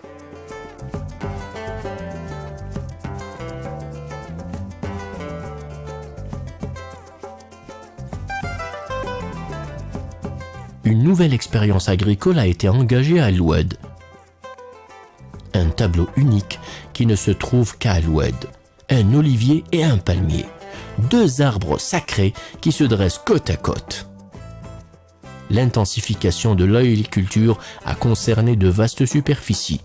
La réussite de cette entreprise originale est une réalité à la faveur des différents mécanismes mis en branle par les autorités à l'instar du plan national pour le développement agricole et rural. Cette expérience unique a connu un vif succès.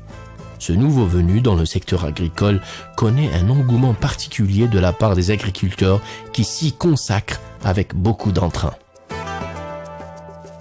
Ces informations introduites dans l'activité agricole ont généré une nouvelle dynamique d'une agriculture moderne et diversifiée qui répond à la satisfaction de la demande locale. Bien plus encore, cette réussite contribue même à l'essor de l'économie nationale. Les récoltes induites par cette nouvelle politique agricole dépassent les prévisions.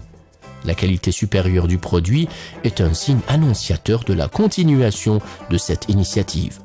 Cela s'est traduit par la plantation de 800 000 plants d'oliviers.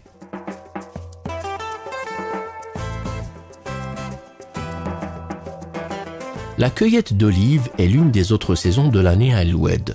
Le plaisir de cette opération n'a d'égal que celle de la campagne de cueillette des fruits d'un labeur qui a nécessité travail dur et souffrance. Tout un chacun participe à cet événement qui consiste à dénuder l'arbre de ses fruits en ayant recours à différents procédés. Ensuite, les olives récoltées sont rassemblées et mises dans des palettes réservées à cet effet.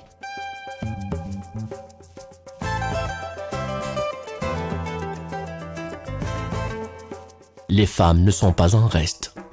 Leur participation est utile, voire capitale, car leur dynamisme et leur ardeur aux côtés des hommes sont un vecteur essentiel du travail en communauté.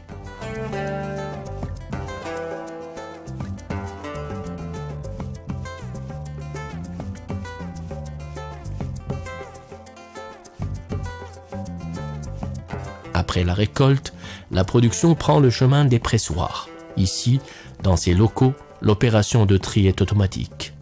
Les olives en mauvais état sont éliminées et le reste est débarrassé de feuilles et autres débris, puis lavé.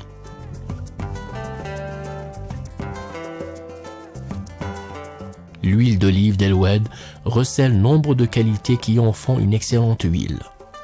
En effet, elle est caractérisée par une faible acidité, une saveur douce et une grande pureté.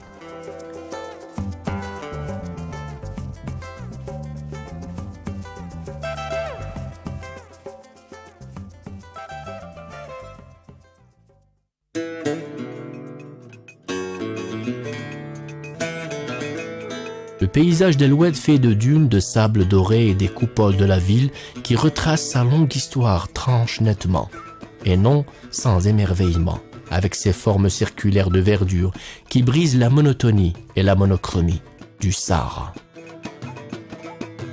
Ce sont d'énormes champs de pommes de terre. Grâce au recours à de nouvelles techniques d'irrigation, la culture de la pomme de terre à El-Oued est devenue la principale activité agricole. L'irrigation par la technique de l'aspersion présente un double avantage. D'une part, elle permet d'économiser l'eau et d'autre part, elle limite le développement des mauvaises herbes nuisibles à la production. La culture de la pomme de terre à El-Oued a connu une rapide expansion. La production dépasse les 180 000 tonnes par an. Ce résultat prometteur est le fruit de la conjonction de diverses actions, dont l'extension des surfaces agricoles, l'ouverture de voies d'accès, l'élargissement de l'électrification, le forage de puits, qui permettent l'irrigation de plus grandes superficies de terres exploitées. À la faveur du dynamisme et de la grande volonté de ses agriculteurs, la wilaya d'El-Oued contribue de fort belle manière à alimenter, voire inonder le marché national avec ce produit de large consommation. Ce type d'agriculture a drainé une masse importante de main-d'œuvre qui s'est spécialisée dans ce champ d'action.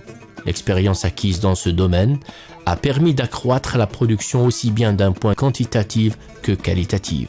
Les jeunes d'El-Oued sont les premiers à avoir bénéficié de cette nouvelle manne agricole. Pour preuve, ils sont parvenus au stade du perfectionnement de cette agriculture, non sans exprimer leur amour pour ce métier. Les aînés montrent également un intérêt et pas des moindres pour cette activité, notamment lors des récoltes.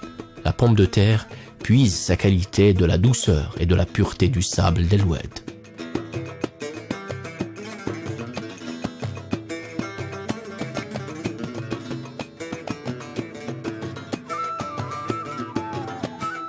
L'opération de récolte de la pomme de terre à El-Oued est une tâche aisée grâce à la qualité de ses terres sableuses. Cette facilité de récolte permet à l'agriculteur de ramasser une grande quantité de pommes de terre en un temps record. La pomme de terre cultivée à El-Oued se décline sous deux variétés, la blanche et la rouge, dont le goût est caractéristique. Ces deux variétés montrent également une grande résistance à différentes maladies. Après la récolte, la pomme de terre est entreposée dans des cajots en plastique. De là, elle est transportée à destination de différents endroits à l'échelle nationale. Dans ce voyage, la pomme de terre quittera à jamais sa terre, une terre de beauté éternelle, d'eau qui coule à profusion, de sable doux et de couchers de soleil d'une beauté indescriptible.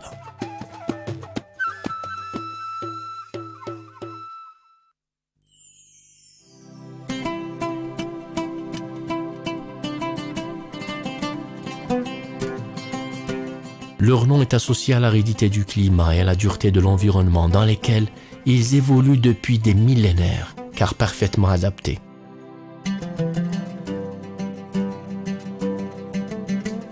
Leur réputation de résister à la soif n'est pas usurpée. Ils peuvent vivre sans eau pendant plus de 40 jours. Ils pâturent sans gardien du mois d'avril jusqu'au mois de mai en se nourrissant de la végétation naturelle qui pousse dans ces lieux arides.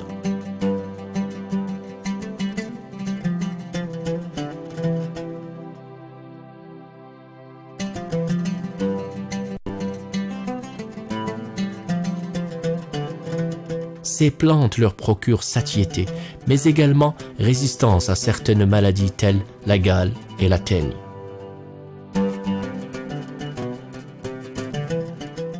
Les dromadaires ont une longévité de 25 à 30 ans. La femelle atteint sa maturité sexuelle à 4 ou à 5 ans. Après une gestation qui dure 12 mois, la mise bas s'effectue en aparté loin des regards indiscrets des humains. Les dromadaires ont un mode de vie particulier, se multipliant entre eux. Les individus se constituent en groupes. Le nombre de dromadaires à El-Oued dépasse les 27 495 têtes. Les responsables en charge du secteur agricole ont pour mission de développer cette richesse animalière à travers un ensemble d'actions visant la protection de cette espèce et la création d'une structure dont le but principal est le développement de ce type d'élevage ainsi que l'amélioration génétique de cette race.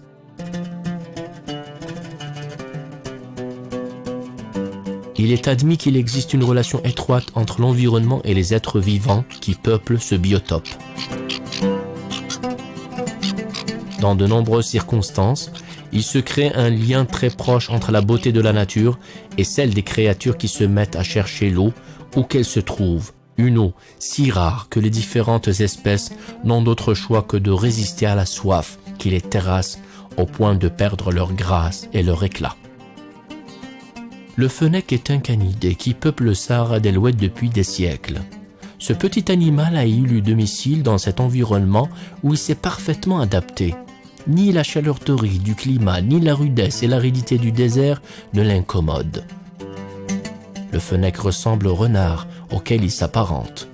Mesurant près de 40 cm de long, ce petit mammifère arbore une fourrure très touffue et d'une douceur extrême.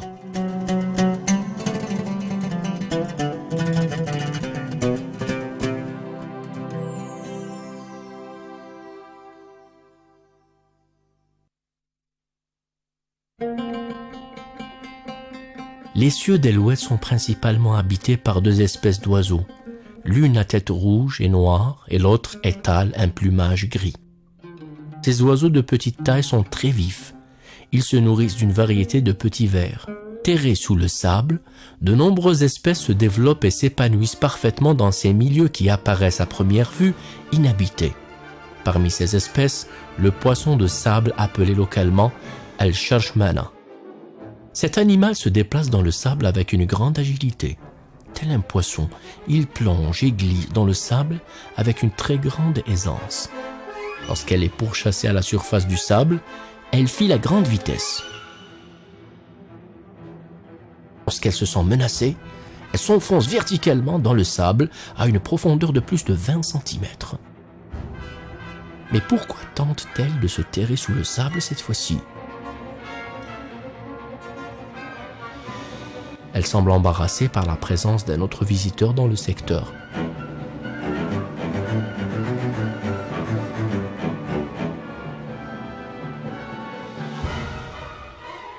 Se peut-il que ses palpitations ou son mouvement lent intercèdent en sa faveur pour échapper aux morsures de ce reptile ?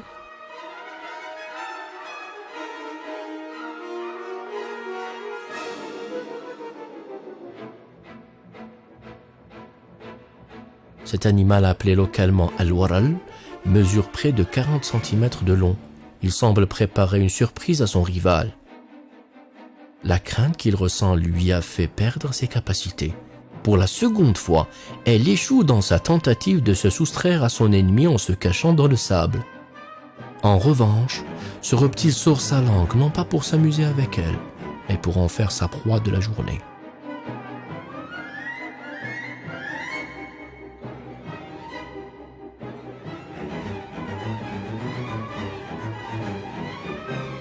Une grande concentration et un regard menaçant annoncent l'imminence de la fin de l'attente. En face, c'est un sentiment de désespoir et de défaite qui domine et nulle place à la fuite.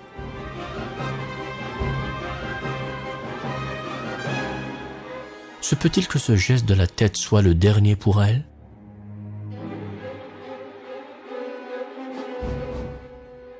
Peut-être que ces regards représentent pour elle sa dernière expression de supplication avant de quitter à jamais ce monde par un ultime mouvement.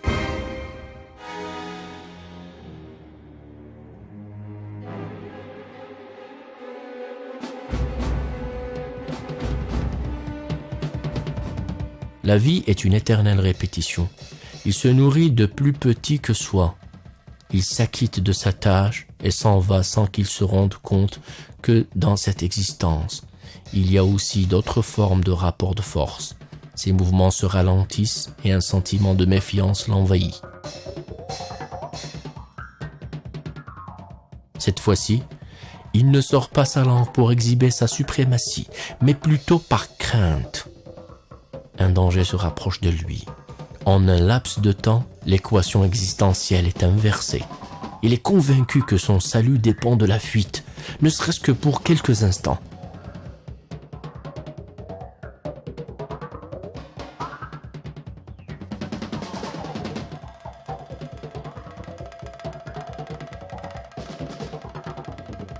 Ce jeune a hérité de son père l'art de la chasse des reptiles.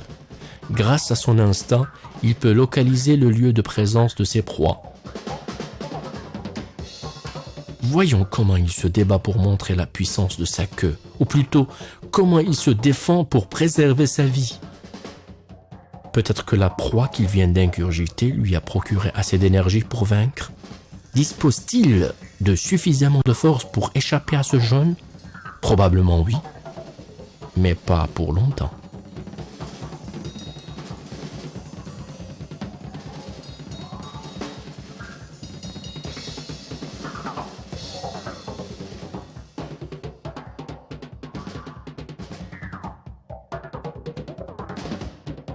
Ce jeune poursuit son parcours à la recherche des reptiles.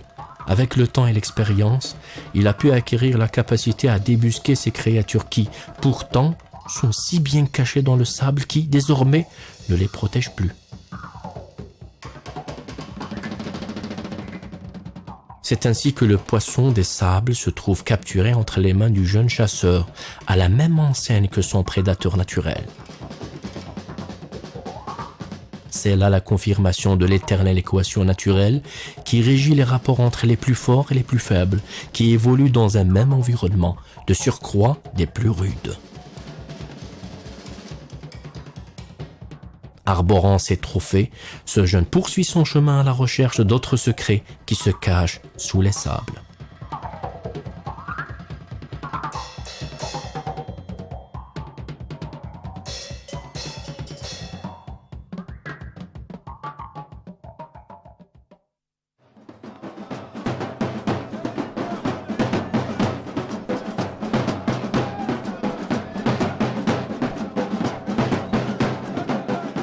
Le folklore aélouette se décline sous une multitude d'expressions et de styles en rapport avec la diversité des accords et des rythmes musicaux.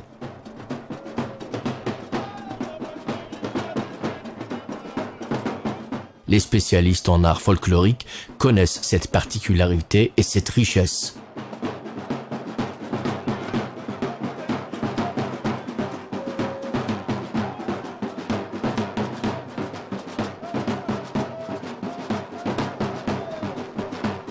Parmi les manifestations folkloriques qui se déroulent au début du mois de mars de chaque année, le festival Baba Marzouk.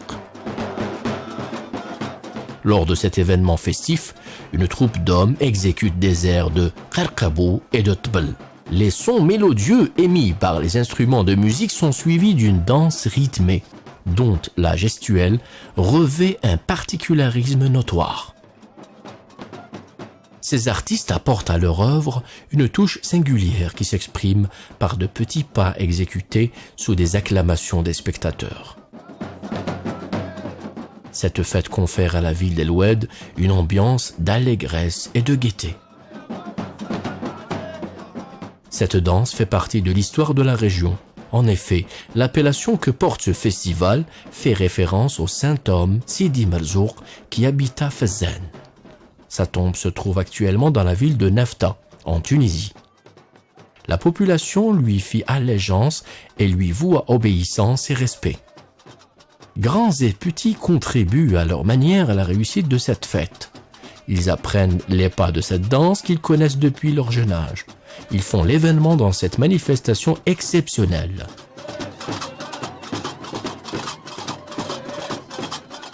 Cette manifestation culturelle dure une journée entière. Un large public représenté notamment par des familles assiste à cet événement et se délecte d'une série de représentations exécutées par les membres de la troupe.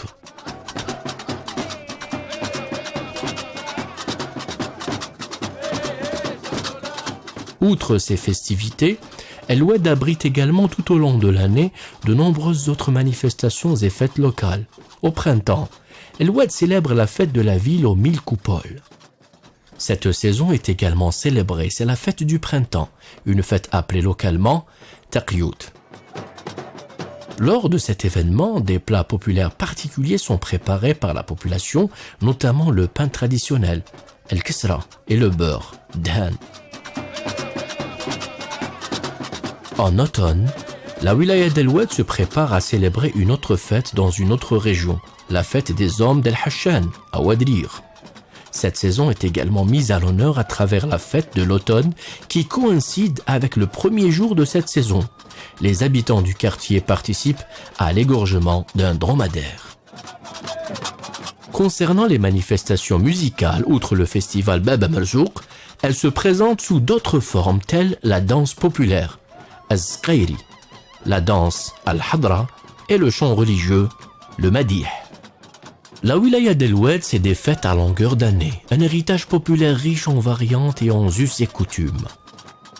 Lorsque la lueur crépusculaire étale avec humilité son voile obscur, s'offre alors au regard une fabuleuse toile cosmique qui invite à la contemplation.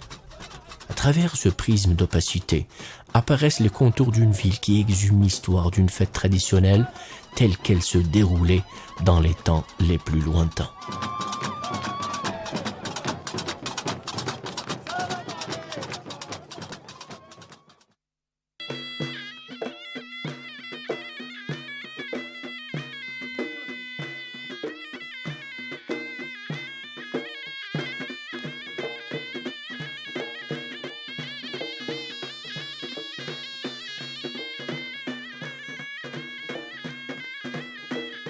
Le choix de la future épouse dans la société bédouine se déroule lors d'une fête où les jeunes filles célibataires exécutent la danse Al-Nakh.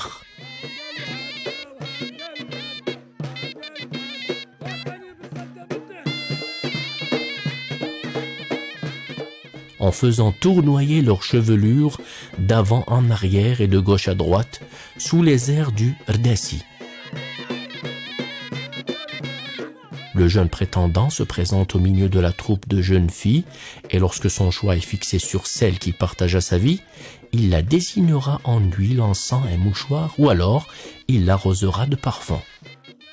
Les youyous fusent alors de partout et les coups de fusil détonnent, exprimant ainsi l'accomplissement des premiers pas de mariage. Dans d'autres régions d'El Oued, cette étape préliminaire de la célébration du mariage est précédée dans l'après-midi par une fête réservée aux seules femmes. Lors de ce regroupement qui réunit les dames et les jeunes filles, la maman du futur époux choisit parmi l'assistance nubile sa future belle-fille.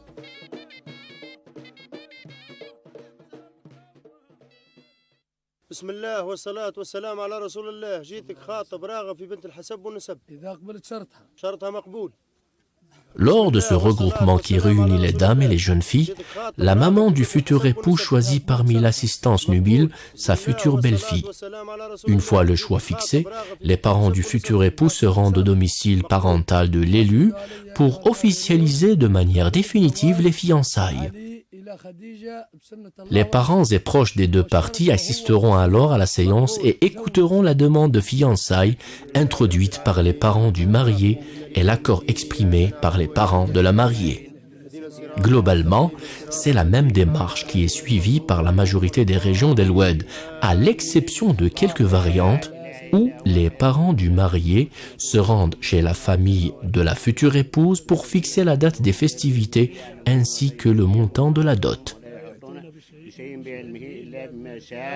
Après la demande qui est suivie de l'accord, la Fatiha est récitée et les présents s'échangent leurs congratulations.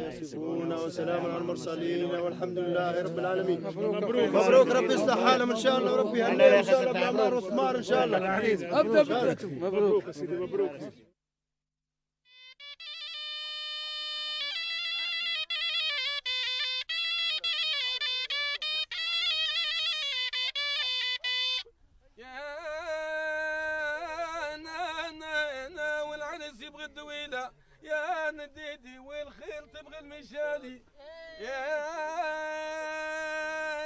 واللي خرج من الدويلة يا نديدي الخاصيدة كان غالي.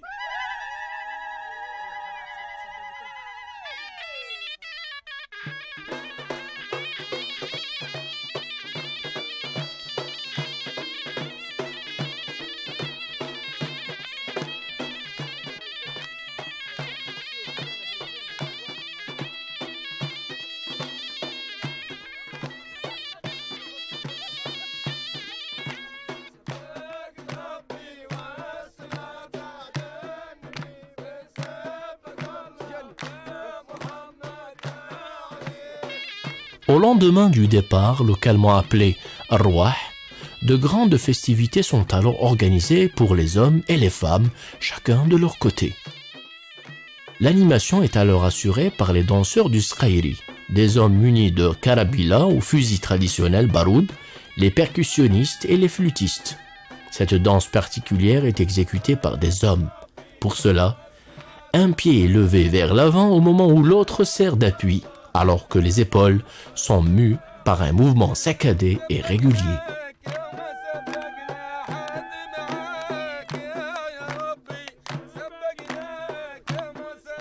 La danse al-Sqairi est qualifiée de danse de guerrier, un qualificatif qui transparaît à travers les symboles et gestuels qui sont rattachés à la lutte et à la résistance.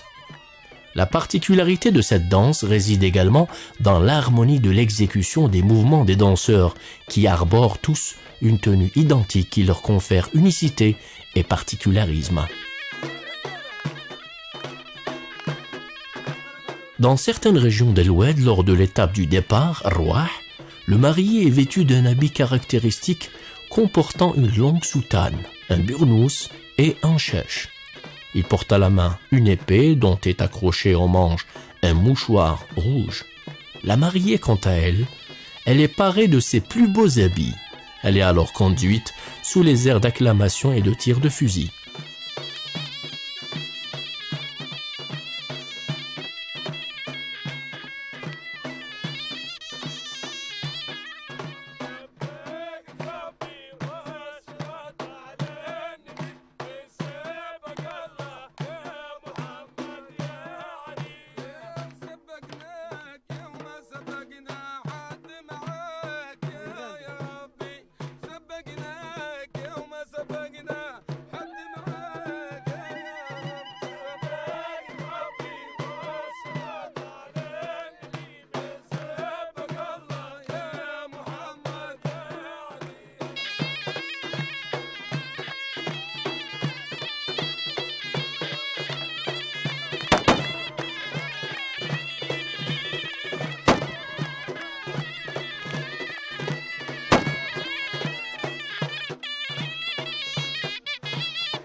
Le coucher du soleil annonce le moment du départ, un moment qui consiste à conduire la mariée au domicile conjugal dans un cortège animé d'applaudissements et de chants.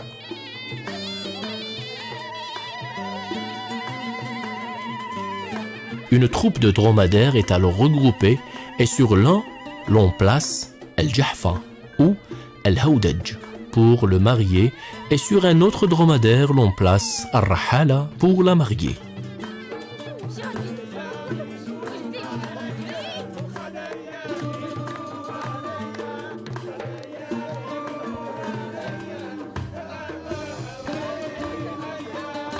Le marié et ses accompagnateurs, parmi les présents, montent les dromadaires et les chevaux et la procession s'ébranle alors, sous les youyous et les déclamations en direction de la tente du marié.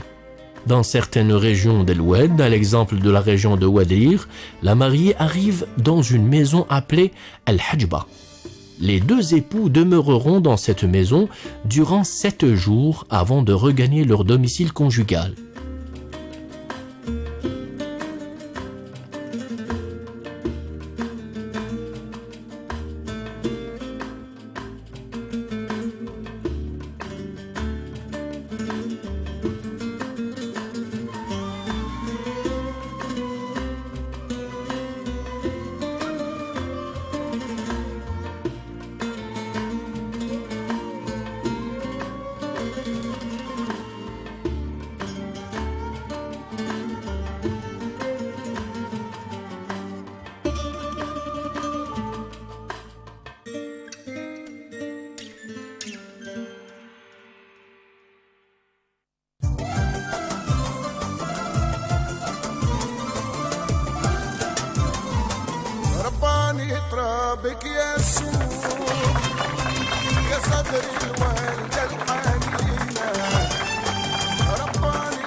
Ainsi est faite El Oued, une ville riche en patrimoine, un patrimoine hérité d'une civilisation, laquelle civilisation est rattachée à une histoire, et habille d'un joyau doré de sable et de palmiers surplombant dans leur grandeur l'espace environnant.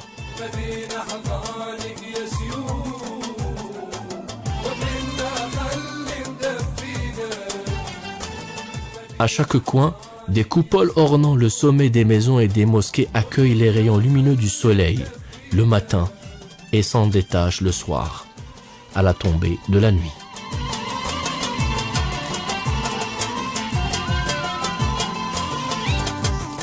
À chaque détour, des qsours et des venelles se dressent indéfiniment pour témoigner du passé glorieux d'El Oued, pour attirer le regard des admirateurs et des chercheurs en quête de traces de vie. Partout se trouvent des chôtes et des lacs. Une adresse différente pour un éclat magique.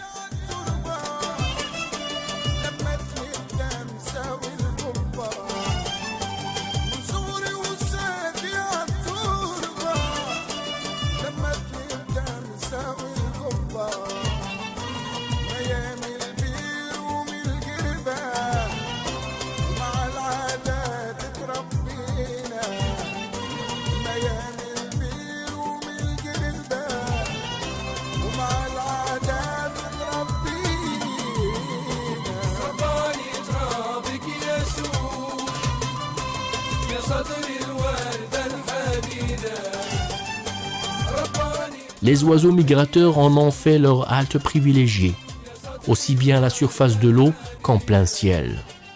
En les voyant s'élever dans les cieux, on imagine la beauté de la vue qui s'offre sur les villages de la vieille Jama.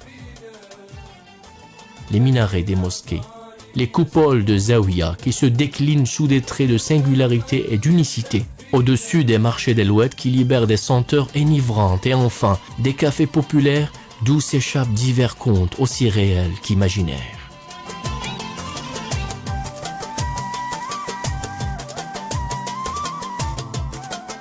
Une plongée dans ce milieu jaune doré dévoile la riche faune qui en a fait son domicile depuis des dizaines d'années, alors que d'autres squattent la surface du sable. Ce milieu exceptionnel a conféré aux créatures qui y vivent leur caractère de résistance, et pour d'autres, la beauté de ses couleurs et la douceur de sa texture.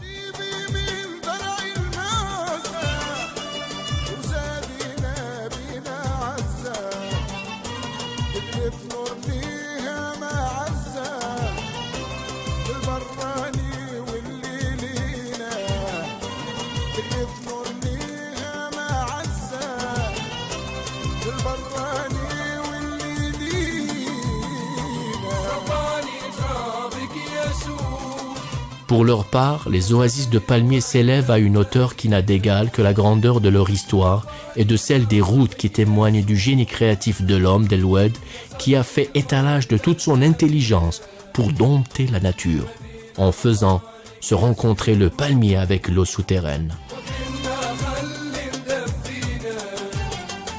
Leur générosité ne s'arrête pas là. Ils ont également offert leurs feuilles que les hommes avaient brillamment utilisées pour confectionner différents ustensiles de la vie quotidienne, ainsi que leurs branches, que la créativité de main adroite transforme en divers objets d'utilité domestique ou autre. Sur la base de cette opulence, de cette richesse naturelle, de cette providence, se dégagent des airs d'abondance emplis d'émotions et de sensations enivrantes, qui émergent des profondeurs d'un cœur de bonté et de chaleur pour festoyer et célébrer des fêtes de sa ville, avec toute sa richesse culturelle qui puise ses origines d'un passé glorieux et d'une véritable authenticité d'appartenance.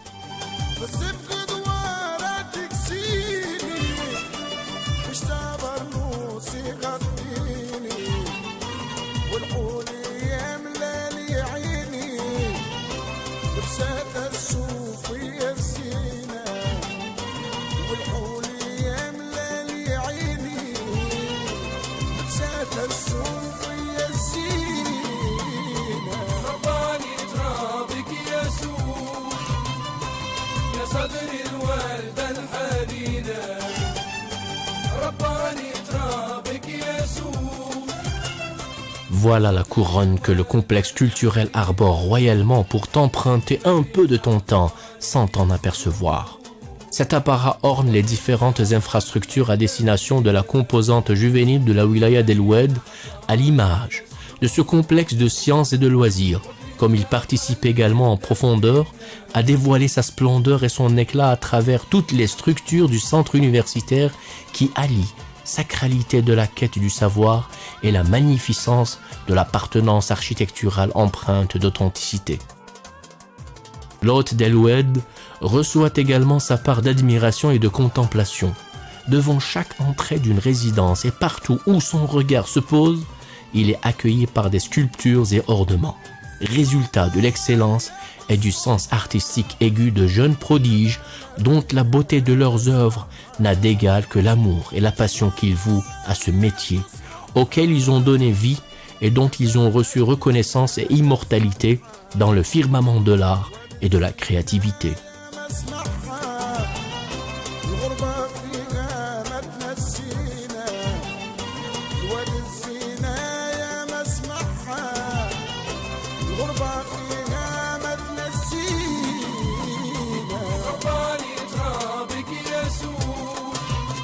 C'est El Oued, l'emblème d'un passé lointain et la belle espérance que racontent les livres d'histoire d'une époque ancienne. C'est une ville que le soleil inonde de ses rayons lumineux. Les coupoles surplombent ses maisons. Ses terres sont riches et prolifiques. Des sables qui enserrent des palmiers, des lacs où la beauté a pris racine et où ces oiseaux qui tapissent ces lieux de leur blancheur avaient trouvé paix et sérénité.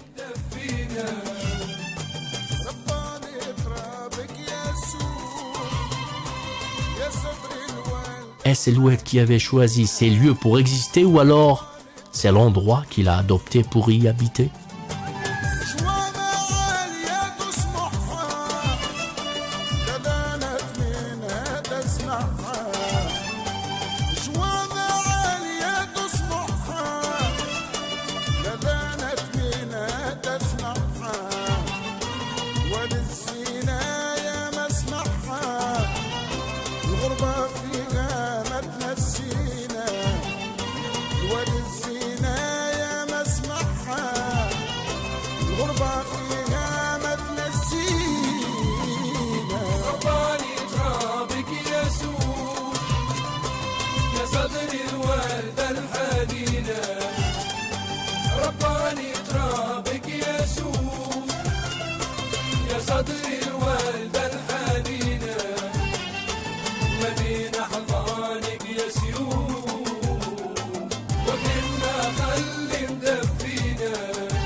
صدري الوردة الحنينة رباني ترابك يسوع يا صدري الوردة الحنينة ما بين أحضانك يسوع